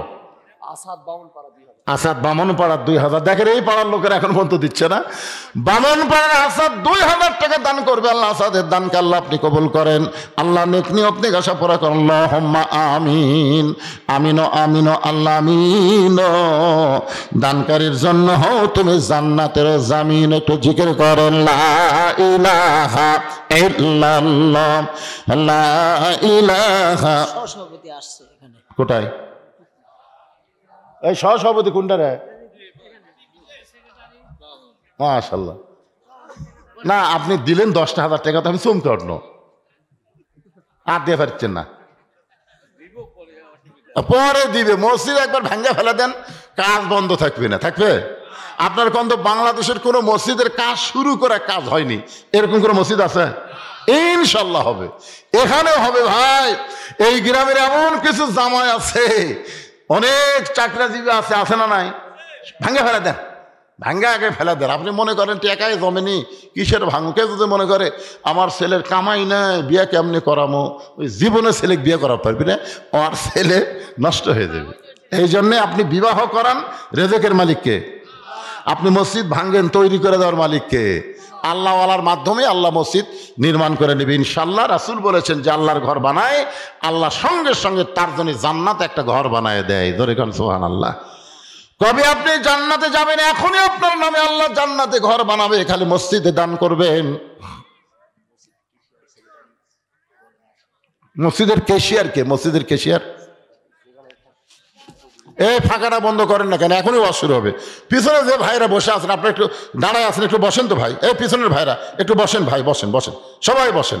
এই যে এইদিকে ফাঁকা হয়ে গেল, ফাঁকা জায়গাটা সামনে চাপে আসেন না কেন? দুই জায়গা আপনার জান্নাতে সাক্ষী হবে, জানেন? আপনি আগে যে জায়গায় বসলেন ওই জায়গা হবে, আবার যে জায়গায় বসলেন ওই জায়গা সাক্ষী হবে। আর সবচাইতে বড় কথা হলো, কোরআন হলো যাবতীয় রোগের ঔষধ। আপনি উঠলেন, 1 বছরের ব্যায়াম থাকলো না, আর একবার বসলেন, 2 বছরের ডাক্তারের কাছে যাওয়া লাগলো না। তাহলে ওটা বসার মধ্যে 2 বছর শেষ। অসুখ বিসুখ ব্যারাম বেদি দেওয়ার মালিককে, ভালো করার মালিককে। আল্লাহ কোরআনকে বলেছেন, অনুনাজ্জিলু মিনাল কুরআনি মা হুয়া শিফাউ ওয়া রাহমাতুল লিল মুমিনিন। এই কোরআনকে যাবতীয় রোগের ঔষধ হিসেবে মুমিনদের জন্য আল্লাহ নাজিল করেছেন। এই জন্য যারা পিছনে বসলেন আবার সামনে বসলেন, আল্লাহ তোমার কোরআনকে সম্মান দেওয়ার কারণে এই 2টা জায়গা তার জন্য জান্নাতের সাক্ষী বানায়া দাও। জোরে করেন আল্লাহুম্মা আমিন। এদিকে একটু ফাঁকা আছে ভাই, জানার একটু লড়াচড়া করেন, দেখেন শরীরের মধ্যে ক্লান্তি দূর করে দিবে আল্লাহ। এই কোরআন দিয়ে আপনার ভিতরের ক্লান্তি সব দূর করে দিবে। আর যারা পিছনে দাঁড়ায় আছেন, এই সুযোগে আপনার একটু বসেন, কারণ দাঁড়ায় যদি সারা বছর ওয়াজ শোনেন একটা সওয়াবও পাবেন না। কারণ দাঁড়ানোর মধ্যে কোনো আদবি নেই, দাঁড়ানোর মধ্যে হলো চরম বেয়াদবি। জোরে কোন কথা ঠিক কিনা? হ্যাঁ হ্যাঁ, এই জন্যে আপনারা বসেন বসেন। এখন চলে আসি মূল আলোচনায়। ইযা আসাবাতুহুম মুসিবাতুন ক্বালু ইন্না লিল্লাহি ওয়া ইন্না ইলাইহি রাজিউন। আপনাদের মনে আছে না ভুলে গেছেন?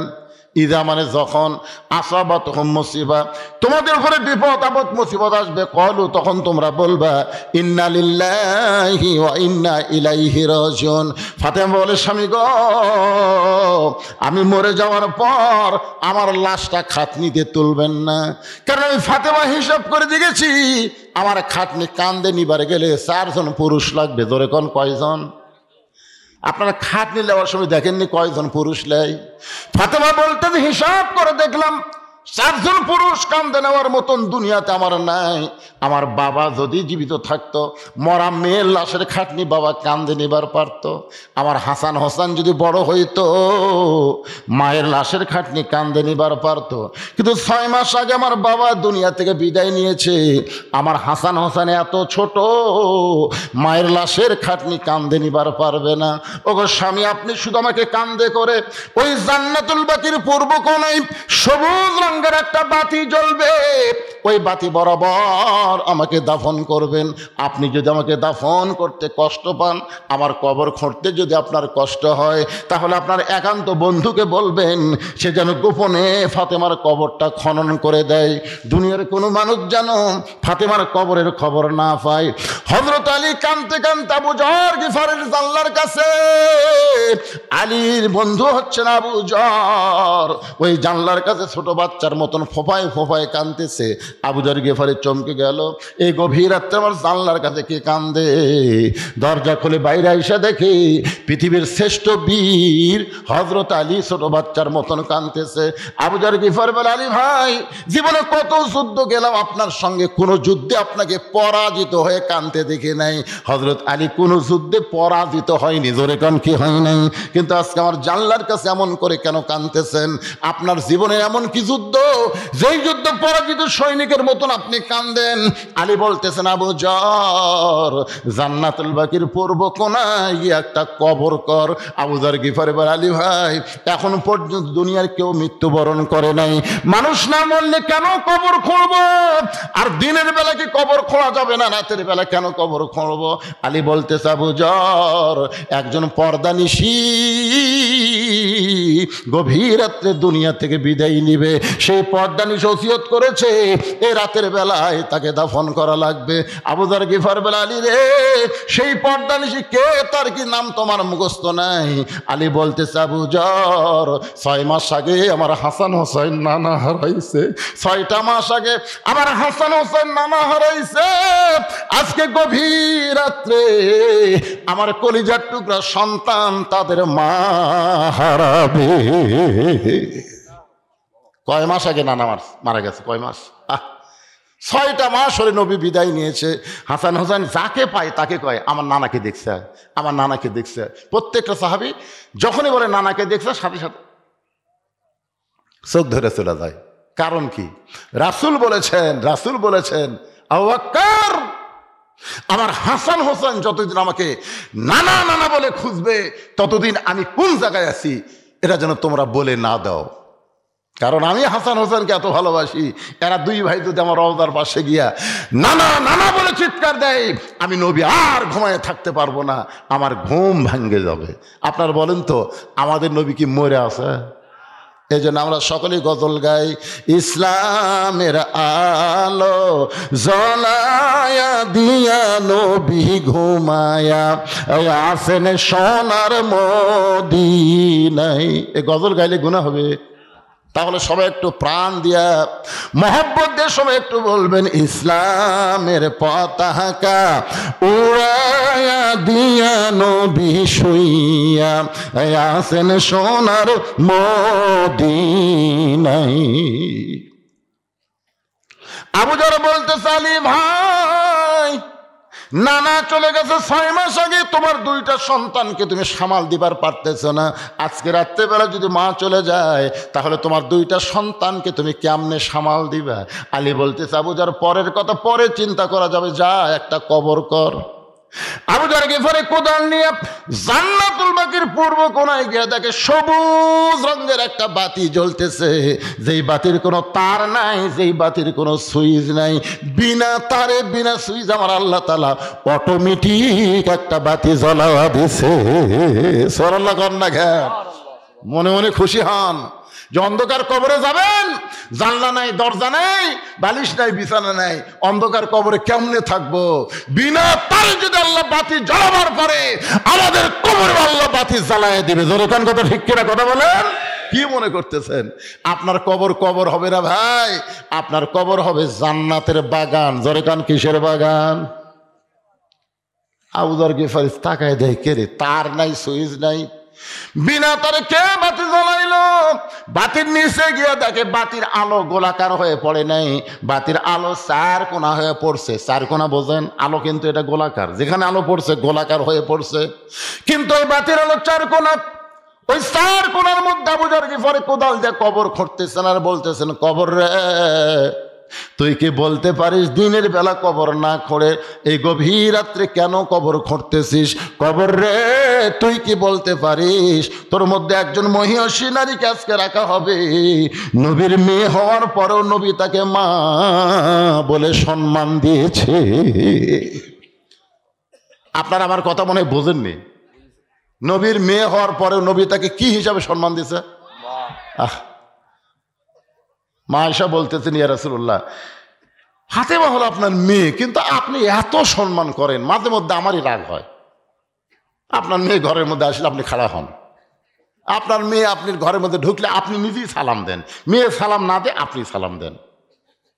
একটা বাবা কোনোদিন মেয়ের সাথে এমন করে? আল্লাহ রাসূল বলেন, আয়েশা তুমি জানো না তো, তুমি জানো না ফাতেমা শুধু আমার মেয়ে না, ফাতেমা হলো আমার মা। জোরে কান সুবহানাল্লাহ। আয়েশা বলে, হুজুর কেমনে মা হলো? রাসূল বলে, আয়েশা তুমি কি তায়েফের খবর জানো? তুমি কি বলতে পারো তায়েফে আমার সঙ্গে কি ব্যবহার করা হয়েছিল? আয়েশা বলে, হুজুর আপনি না বললে আমি কেমনে বলতে পারবো? রাসূল বলে, আয়েশা তাহলে শোনো, আমার তায়েফের ঘটনার 1 মাস 2 মাস আগে আমার দরদের বিবি খাদিজা দুনিয়া থেকে বিদায় নিয়েছে। তায়েফের ঘটনার কয় মাস আগে? কোন ইতিহাসে লিখছে 1 মাস, কোন লেখ 2 মাস। 2 মাস আগে দরদের বিবি খাদিজা দুনিয়া থেকে বিদায় নিয়েছে। রাসূল আমার তায়েফের কাছে গেলেন কলেমার দাওয়াত নিয়ে, এত পাথরের আঘাত করছেন গোটা দেহ রক্ত, গোটা জামা রক্তে মেখে লাল হয়ে গেছে। রাসূল যখন মক্কায় ফেরত আসলেন তখন খাদিজাও নাই, নবীর চাচা আবু তালেবও নাই, নবীকে আদর সোহাগ করার মতন কেউ নেই। মাথা নিচু করে নবী যখন ঘরের মধ্যে বসে আছে এতিম অসহায়, এমন সময় নবীর 3টা মেয়ে ঘরের মধ্যে ঢুকছে, একসাথে 3 মেয়ে। এক মেয়ের নাম হলো কুলসুমা, একটা নাম হলো রোকেয়া, আর একটা নাম হলো জয়নাব। 3 মেয়ে ঢুকে বলতেছে, বাবা আপনি তাইফে কেন গেলেন? এই কয়দিন আগে আমাদের মা মারা গেছে, আপনি তাইফে কেন গেলেন? এই তাইফবাসীরা এত পাথর মারলো, আপনার গোটা দেহ রক্তাক্ত হয়ে গেল, এই কষ্ট আপনি কেমনে সহ্য করবেন? 3টা মেয়ের মতন কথা বলে যখন ঘর থেকে বাইরে যায়, রাসূল বলে, আয়েশা এমন সময় আমার মেয়ে ফাতেমা ঘরের মধ্যে ঢুকে দরজা বন্ধ করে দেয়। ফাতেমা ঘরের মধ্যে ঢুকে কি বন্ধ করে? দরজা বন্ধ করে দেয়। রাসূল বলে, ফাতেমা দরজা বন্ধ করলেন কেন? ফাতেমা বলতেছে, বাবা আমি শুনেছি আপনার কাছে ইব্রাহিম নবীর জন্য আল্লাহ নমরুদের আগুনের চুলা শান্তির বাগান বানায় দিছে, মুসা নবীর জন্য আল্লাহ সাগরকে রাস্তা বানায় দিছে, তাহলে আমার বাবার জন্য আল্লাহ তাইফের পাথর কেন তুলা বানাবার পারলো না? ও বাবা এই বছর আমার মা দুনিয়া থেকে বিদায় নিছে। বাবা আপনার গোটা দেহের রক্ত যদি আল্লাহর বাবা তাইফে যাইতো, তাইফবাসীরা যদি আল্লাহর বাবাকে পাথর মারতো, আপনি বলেন তো বাবা আল্লাহর কেমন লাগতো? আল্লাহর বাবা নাই, এই জন্য বাবার কষ্ট আল্লাহ বুঝবার পারে না, কিন্তু ফাতেমার বাবা আছে, এই কারণে ফাতেমা বুঝবার পারছে কত কষ্ট। বাবা বাবা গো, শিশুকালে মইরা গেছে মা, গর্ভে থাকতে মরছে পিতায়, আপনি চোখে দেখলেন না, কে করিবে লালন পালন, কে দিবে সান্ত্বনা, এই দুনিয়ার বড় এতিম নবী ছিলেন একজনা। ফাতেমা ঘরের দরজা খুলে বাইরে যায়। রাসূল বলে, আয়েশা রে আমি মনে করেছি আমার ফাতেমা পাগলি হয়ে গেছে। আমি তাকায় দেখি বারান্দার উনানে পানি গরম করতেছে, জয়তুনের তেল গরম করে আমার ঘরের মধ্যে ঢুকে দরজা বন্ধ করে দেয়। আমি বললাম, ফাতেমা তুই আবার কেন দরজা বন্ধ করলি মা? ফাতেমা বলে, বাবা সন্তান যখন বড় হবে ওই সন্তানকে গোসল করাতে গেলে দরজা খোলা রাখা চলবে না। আল্লাহ নবী বলেন, আয়েশা রে ফাতেমা দরজা বন্ধ করে আমার মাথাখানা তার উরাতের উপরে শয়া দিয়ে আমার গায়ের পাঞ্জাবি জুব্বা খুলে যত জায়গায় তাইফবাসী পাথর মারছে, যত জায়গায় রক্ত বের হয়ে গেছে, ওই নরম কাপড় পানির মধ্যে চুবড়াইয়া চুবড়াইয়া আমার গোটা দেহ পরিষ্কার করে ওই ফাতেমার নরম আঙ্গুলের মধ্যে গরম জয়তুনের তেল নিয়ে যখন ক্ষতস্থানে মালিশ করে দেয়, আয়েশা রে আমি নবী কখন যেন ছোট বাচ্চার মতন ফাতেমার উরাতকে বালিশ বানায় ঘুমায় গেছি। ওই ঘুমের ঘরে স্বপ্নে দেখি আমার মামেনা আমার শিওরের পাশে দাঁড়ায় কাঁদতেছে। এত বছর পরে মামেনারে দেখে আমি আর নবী না আয়েশা, আমি একজন হতভাগ্য ছেলে মার হাত ধরে বললাম, মা আইছেন যখন আর আপনাকে যাবার দিব না। আমার স্বপ্নকে বাস্তব মনে করে মা আমিনার হাতটা যখন চাইপা ধরছি, এমন সময় ফাতেমা আমার কপালে চুমা খায়, ফাতেমার চোখের পানি আমার চোখের মধ্যে ঢুকে আমার ঘুমটা ভাঙ্গা যায়। আমি রাসূল বললাম, ফাতেমা এইভাবে তুই কেন কাঁদতেছিস মা? ফাতেমা বলে, বাবা আপনি মনে হয় স্বপ্ন দেখছেন বাবা, স্বপ্নে মা বলে আমার হাতটা চাইপা ধরছেন, এই যে দেখেন বাবা এখন পর্যন্ত আমার হাতটা তো আপনি ধরে আছেন, ছাড়েন নাই। নবী কান্দের বলে, ফাতেমা রে স্বপ্নে যদি তোর হাত মা বলে চাইপা ধরি তাহলে তুই শোনে নে, তুই শুধু আমার মেয়ে না, তোর চেহারার মধ্যে ফুটে উঠেছে আমার মা আমিনা। আবু যর গিফারি বলে, খবরদার বেয়াদবি করিস না, তোর মধ্যে এমন একজন মাকে রাখা হবে যার 2টা সন্তান জান্নাতি যুবকদের সর্দার হবে। আপনার বলেন তো ফাতেমার যে 2টা সন্তান জান্নাতি যুবকদের সর্দার হবে, ইমাম সাহেবকে আপনাদের শোনাই না? শোনাই? প্রত্যেক জুমার দিন সানি খুতবাই বলে না এদিকের ইমাম, সাইদুস শাবাবে আহলুল জান্নাহ হাসান ও হুসাইন রাদিয়াল্লাহু তাআলা আনহুমা। এ যুবকেরা তোমরাই বলো জান্নাতের যুবকদের সর্দার কে হবে, হাসান হোসাইন না মেসি নেইমার? আজকে অধিকাংশ যুবকেরা রাত 3টা পর্যন্ত মেসির খেলা দেখে, আর সালাত খায়রুন নাম শোনার সাথে সাথে ওই আর চেতন নাই।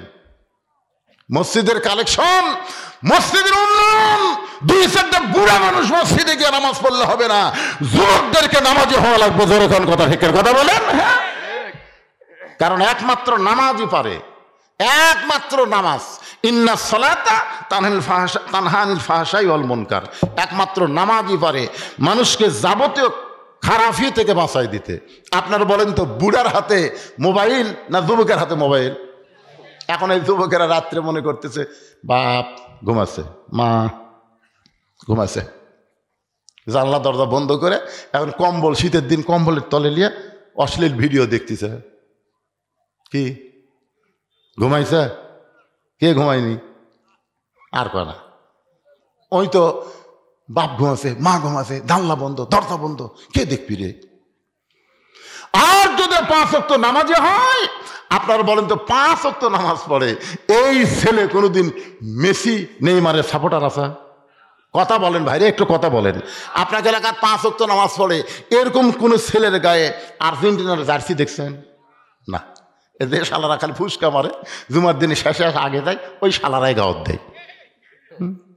ফুসকা ফুসকা ফাওয়াইলুল মুসাল্লিন, এরা কিন্তু নামাজে না, এরা আল্লাহর সাথে ঠাট্টাকারী। জুমার দিনে সবার আগে আসবি, সবার শেষে আসবি, সবার আগে বাইরে হয়ে যাবি। আপনাদের মসজিদের খবর কি? কার জন্য মসজিদ করবেন? 5 ওয়াক্তের জন্য না জুম্মার জন্য? আগে সিদ্ধান্ত নেন। জুম্মার নামাজ আল্লাহ নবীকে আরশে দেয়নি, জুম্মার নামাজ মদিনা রাষ্ট্র হওয়ার পরে আল্লাহ নবীকে দিয়েছে। আর 5 ওয়াক্ত নামাজ লাইলাতুল মেরাজে আল্লাহ নবীকে আরশে দিয়েছে। ধরে কারণ সুবহানাল্লাহ। আপনারা বলেন আরশে যে জিনিসটা দিল তার দাম কম না বেশি? এই জন্য বলা হয়েছে মান তারাকা সালাতু মুতাম্মিদান ফাকাত কাফারা। সাহাবারা বললে হুজুর এটা কোন নামাজ? রাসূল বললেন এটা 5 ওয়াক্ত নামাজের 1 ওয়াক্ত নামাজ কেউ যদি বাদ দেয় আল্লাহর সাথে সে কুফরি করলো। বাইনাল আবদি ওয়াল কুফরি তারকুস সালাত, বান্দার কাফেরের মধ্যে পৃথক করার জিনিস তার নামই হলো নামাজ। যে নামাজ পড়ে সে আল্লাহর বান্দা, যে নামাজ পড়বে না সে হলো কাফের। মসজিদের উন্নয়ন মানে কি? মসজিদ দোতলা করা। মসজিদের উন্নয়ন হলো মসজিদের আশেপাশে সমস্ত যুবককে 5 ওয়াক্ত নামাজ মসজিদে আদায় করা। মসজিদে যদি 5 ওয়াক্ত নামাজ আদায় হয়, মসজিদ কিভাবে করা লাগবে এর জন্য ভিক্ষা করা লাগবে না। প্রত্যেকটা মুসল্লি বাড়ি করার আগে মসজিদ তৈরি করবে। যেরকম কথা ঠিক কিনা? আপনারা জানেন পাকিস্তানের শহীদ আফ্রিদি, পাকিস্তানের ওই আগে 19টা মসজিদ করছে, 19টা মসজিদ আগে বানাছে, তারপরে নিজের বাড়ি করছে। আল্লাহর ঘরের গুরুত্ব বেশি না আমার পায়খানার গুরুত্ব বেশি? তোমার পায়খানা টাইলস দিয়ে কি সুন্দর করে বানালে। মসজিদের জন্য টাকা চাইলে এলাকার একটাও নেই, সব বাইরের লোকের আসে। এখন যে টাকা দিয়েছে চাদরের মধ্যে 2টা শর্ট কিনা ছাড়া মসজিদ করে ফেলবেন। এখন শীত আসতেছে, কার্পেট কেনা লাগবে। আপনার যে টাকা দিয়েছেন 2টা কার্পেট হবি, মসজিদ ভাঙলে বিপদ পড়বেন। এই জন্য 5 ওয়াক্ত নামাজের আগে মুসল্লি তৈরি করেন। মসজিদ হবি না, মসজিদের বাপ হবি। এটা আবার কি বাপ? আচ্ছা, ইমাম সাহেব চলে গেছে। আরে এই মসজিদের ইমাম সাহেব চলে গেছে, তার রুহের মাগফিরাতে তার মেয়ে 2000 টাকা দিয়ে দোয়া আছে। আমরা দোয়া করি আল্লাহ মরহুম ইমাম সাহেবকে, তার মকামকে জান্নাতের উচ্চ মাকাম দান করুক। যেরকম আমিন। সবাই বলে বিরক্ত হচ্ছেন আপনারা? কিছু লোক উঠে গেছিল, আবার দূর করে চলে আসতেছে। না না, সারা রাত কমকে বাবা। এটা যদি নারী হয় একটু মনোযোগ দিয়ে শোনেন। আবু যর গিফারি বলতেছে, খবরদার বেয়াদবি করবি না, তোর মধ্যে এমন একজন বিবিকে রাখা হবে যার স্বামী হলো আসাদুল্লাহিল গালিব। এই কথা বলে আবার যখন কোদাল মারতেছে, এমন সময় কবর থেকে আওয়াজ আসতেছে, আবু যর কার মা, কার মেয়ে, কার বিবি এইটা কবর দেখবে না। আমল যদি ভালো হয় কবর জান্নাতের বাগান হবে, আর আমল যদি খারাপ হয় কবর তার জন্য জাহান্নামের গর্ত হবে। মনে করবেন যে এটা ফাতেমার জন্য, কিন্তু বলে নাই, এটা বলেছে আমাদের সকলের জন্য। জোরে কান ঠিক কি না? অনেকে মনে করবে হুজুর এটা ফাতেমার জন্য কবর কইছে। না, ফাতেমার জন্য না, এটা বলছে যে মা দেখবে না, মেয়ে দেখবে না, বিবি দেখবে না, কবর দেখবে আমল। আমল যদি ভালো হয় কবর জান্নাতের বাগান হয়ে যাবে, আর আমল যদি খারাপ হয় কবর জাহান্নামের গর্ত হয়ে যাবে। এই কথা সেই মাত্র কবর থেকে শব্দ শুনছে, আবু যর গিফারি কোদাল মারবার চায়, দেখে শরীরের মধ্যে আর কোনো শক্তি নাই, গোটা দেহ থরথর করে কাঁপতেছে, হাতের কোদাল কবরের মধ্যে পড়ে গেছে। আবু যর গিফারি গোরস্থান ছেড়ে জান্নাতুল বাকি ছেড়ে কোথায় যেন পালায় যায়। নির্দিষ্ট সময় হযরত আলী ফাতেমাকে নেওয়ার জন্য ঘরের মধ্যে ঢুকে, ডান পাশে হাসান বাম পাশে হোসাইন ঘুম পাড়তেছে। সুবহানাল্লাহ কন্যা জ্ঞান। ডান পাশে কে? হাসান ঘুম পাড়তেছে, বাম পাশে হোসেন ঘুম পাড়তেছে। কারণ ফাতেমা জানে আমার দুইটা সন্তান যদি চেতন থাকে তাহলে মাকে দাফন করার ব্যাপারে বাবাকে বিরক্ত করবে।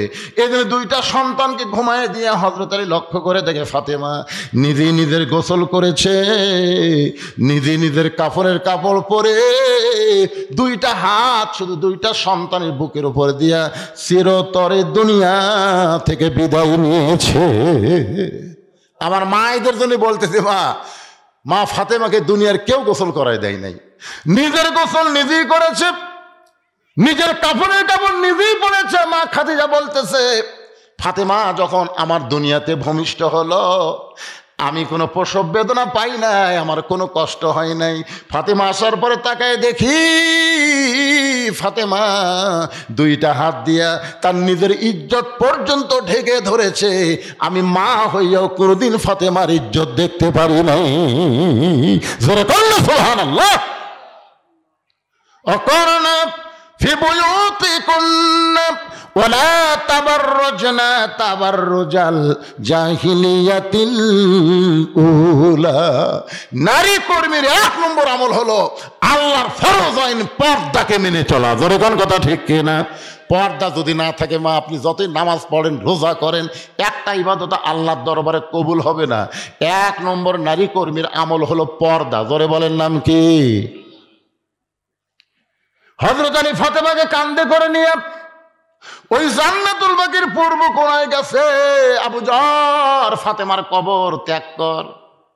মনে করতেছে আবু যর যদি থাকে তাহলে ফাতেমার কবরের কথা বলতে পারবে, কিন্তু আল্লাহ তাআলা আবু যরকে পাগল বানায়া আগেই ফাতেমার কবর থেকে খেদা দিছে।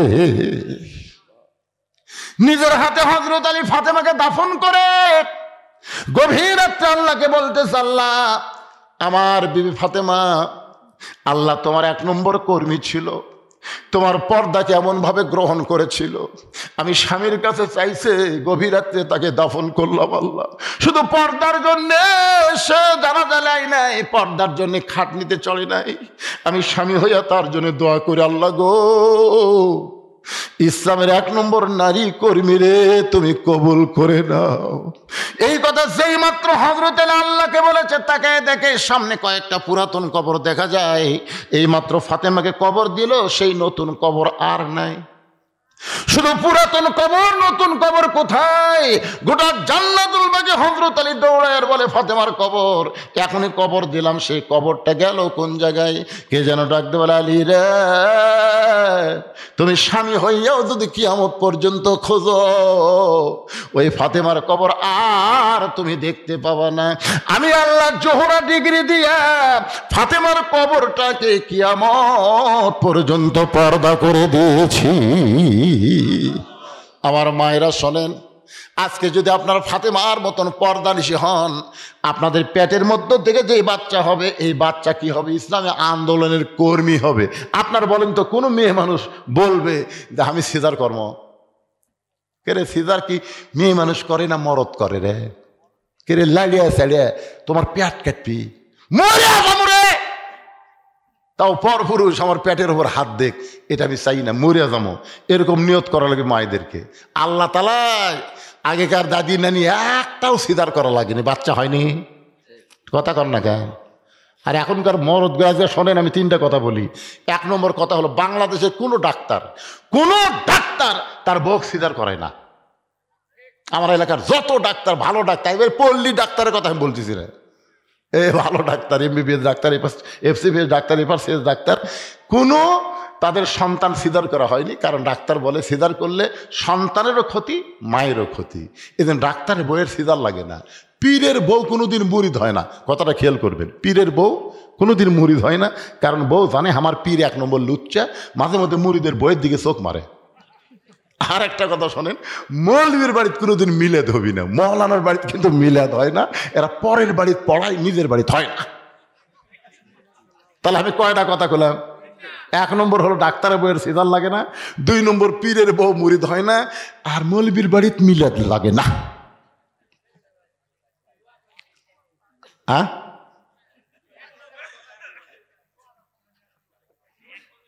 না ঠিক আছে। আপনার বলেন তো, সর্বপ্রথম আমাদের নবীর হাতে কে ঈমান গ্রহণ করছে? খাদিজা নবীর কে হয়? চিন্তা করছেন? পীরের হাতে বউ মুরিদ হয় না, আর নবীর হাতে সর্বপ্রথম বউ কলমা পড়ল। এই জন্য পীর ধরবেন না নবী ধরবেন?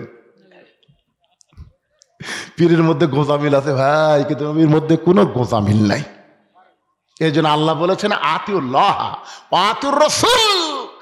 আল্লাহকে যদি পাইতে চাও, নবী ছাড়া পাওয়ার কোনো রাস্তা নাই। যেরকম কথা ঠিক কিনা? দেখেন আয়াতটা খেয়াল করেন, ও আতিউ উলিল আমরি মিনকুম, তা কিন্তু আল্লাহ বলেনি। আল্লাহ বলেছে আতিউল্লাহ ওয়া আতিউর রাসূল, এরপর আল্লাহ বলেছেন উলিল আমরি মিনকুম, উলিল আমরি মিনকুম। আল্লাহর আনুগত্য করো, নবীর অনুসরণ করো, আর তোমাদের আমিরকে মানো কতক্ষণ? যতক্ষণ তোমাদের আমির নেতা পীর নবীর তরিকার মধ্যে থাকবে। নবীর তরিকা বাদ দিয়ে পীর যদি আলাদা তরিকা বানায়, তাহলে বুঝবে ওটা ভণ্ড।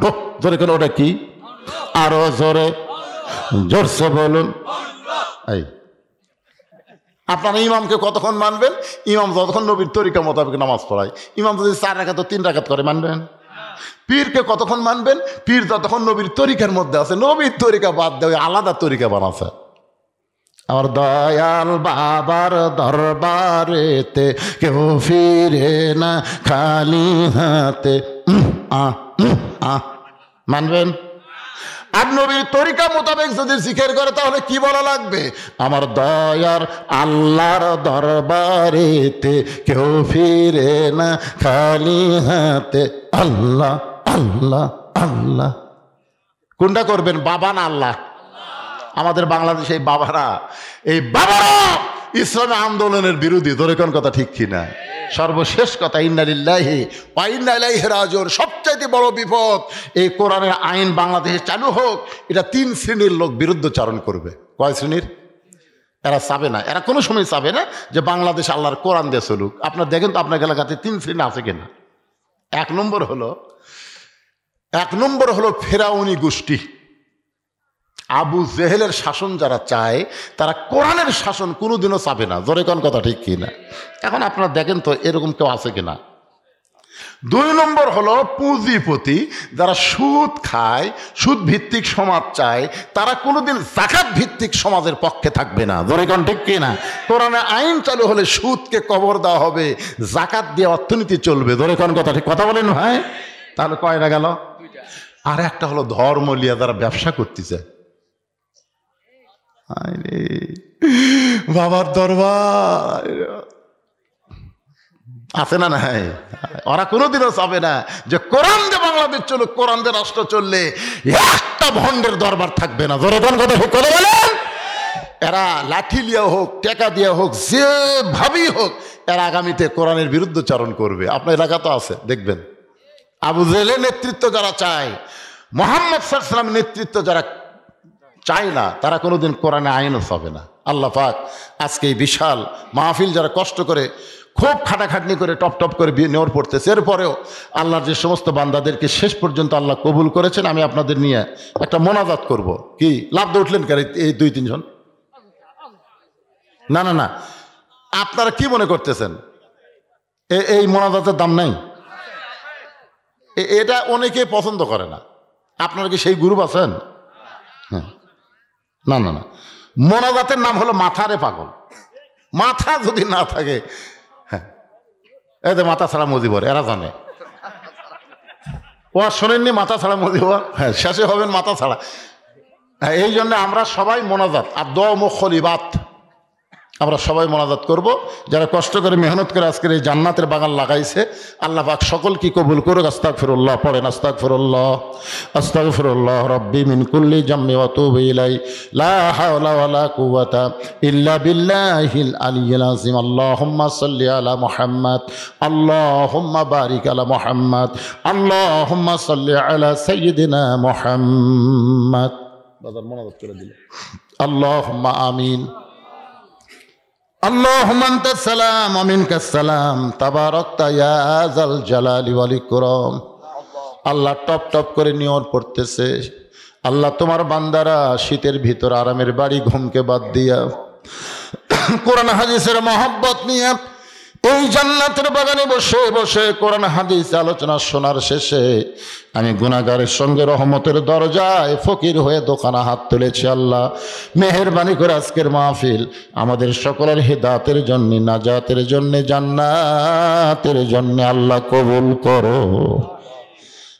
এই মাহফিলের শুরু থেকে শেষ পর্যন্ত যত আলোচনা হয়েছে আল্লাহর মধ্যে যদি ত্রুটি হয়, ভুল হয়, মাফ করে দাও। এর যা হাদিয়া মঞ্জুর করো সোনার মদিনায় নবী পাকের রওজা মুবারকে আল্লাহ কবুল করে নাও। তামাম আম্বিয়ায়ে কেরাম, আসহাবে কেরাম, তাবিঈন কেরাম, তাবা তাবিঈন কেরাম, আউলিয়ায়ে কেরাম, পীর মাশায়েখ, বুজুর্গানে কেরাম, তামাম পৃথিবীর মাটির নিচে মুমিন মুমিনা শুয়ে আছে আল্লাহ সকলের আরওয়াহ পরে হাদিয়া কবুল করো। আমরা যারা হাত তুলেছি আমাদের জনম দুঃখনী মা যাদের কবরে গেছে আল্লাহ মেহেরবানি করে মায়ের কবর জান্নাতের টুকরা বানায়া দাও। বাবার বাড়ি ঘর সবই আছে, এতিম করে থুই আমাদের বাবা যাদের কবরে চলে গেছে আল্লাহ মেহেরবানি করে বাবার কবরকে জান্নাতের টুকরা বানিয়ে দাও। আমাদের দাদা দাদি, নানা নানা, আত্মীয় স্বজন, শ্বশুর শাশুড়ি যাদের কবরে গেছে আল্লাহ কবরবাসীদের তুমি মাফ করে দাও। আল্লাহ যারা কষ্ট করে মেহনত করে তোমার ঘর সংস্কারের জন্যে, নতুন করে নির্মাণের জন্য যারা আজকে মাহফিলের আয়োজন করেছে আল্লাহ তাদের সকলকেই জান্নাতি কবুল করো। এই গ্রামের সবাইকে মিলেমিশে তোমার মসজিদে 5 ওয়াক্ত নামাজ জামাত আদায় করার তৌফিক দিও। নতুন করে মসজিদের জন্য নগদে বাকিতে আজকে যারা দান করেছে আল্লাহ সব দানগুলোকে জান্নাতের বিনিময়ে তুমি কবুল করো। আজকের মাহফিলের সভাপতি, সহসভাপতি, প্রধান অতিথি, বিশেষ অতিথি, মসজিদ কমিটির সভাপতি, সেক্রেটারি, কেশিয়ার, ইমাম, মুয়াজ্জিন, মুসল্লি, খতিবকে আল্লাহ তুমি কবুল করো। আল্লাহ আমার মা বোনেরা পর্দার অন্তরালে বসবাস শুনেছে, আবিদা সালিহা পর্দানিশি কবুল করে, মা ফাতেমা চরিত্র পর্দানিশি কবুল করো। আল্লাহ তাআলা যে কোরআন এত সুন্দর ভালো লাগে, এত শুনতে এত ভালো লাগে, সে কোরআনের সমাজ আগামীতে বাংলাদেশে আমরা যেন দেখতে পারি, সে তৌফিক আল্লাহ তুমি আমাদেরকে দান করো। আসার সময় একজন বলেছে, হুজুর আমি বিয়ে শাদী করছি, অনেকদিন হয়ে গেল, আমার বাচ্চা কাচ্চা হয় না, একটু দোয়া করবেন। আল্লাহ আমরা দোয়া করি, আল্লাহ মায়ের কোলে একটা সন্তান দিও, বাবার অন্তরে আল্লাহ বাচ্চা দিয়ে তুমি শান্তি দিও। অসুস্থ যারা আছে আল্লাহ, আমি অসুস্থ, আমার মতো অসুস্থ অবস্থায় হাত তুলেছি আল্লাহ সুস্থতার নিয়ামত দান করো। আল্লাহ যুবকদেরকে 5 ওয়াক্ত নামাজ জামাত আদায় করার তৌফিক দিও। আলেম ওলামা অনেকে হাত তুলেছে আল্লাহ, যার 2 হাত পছন্দ করো সেই 2 হাতের উসিলায় আজকের মাহফিল কবুল করো। একটা মিনিট শুধু খেয়াল করেন, কত মানুষের জানাজার নামাজ আমরা পড়েছি, এই 2 হাত দিয়া কত কবরে আমরা মাটি দিয়েছি। আমরা মরে যাব, আমরা সবাই মরে যাব। যেদিন আমাদের মৃত্যু হবে দিনটা যেন জুমার দিন হয়, মাসটা যেন রমজান মাস হয়, ইমানের সাথে ইজ্জতের সাথে দুনিয়া থেকে বিদায় নেওয়ার সময় আমাদের জবানে তুমি জারি করে দিও লা ইলাহা ইল্লাল্লাহু মুহাম্মাদুর রাসূলুল্লাহ সাল্লাল্লাহু আলাইহি ওয়াসাল্লাম। আসসালামু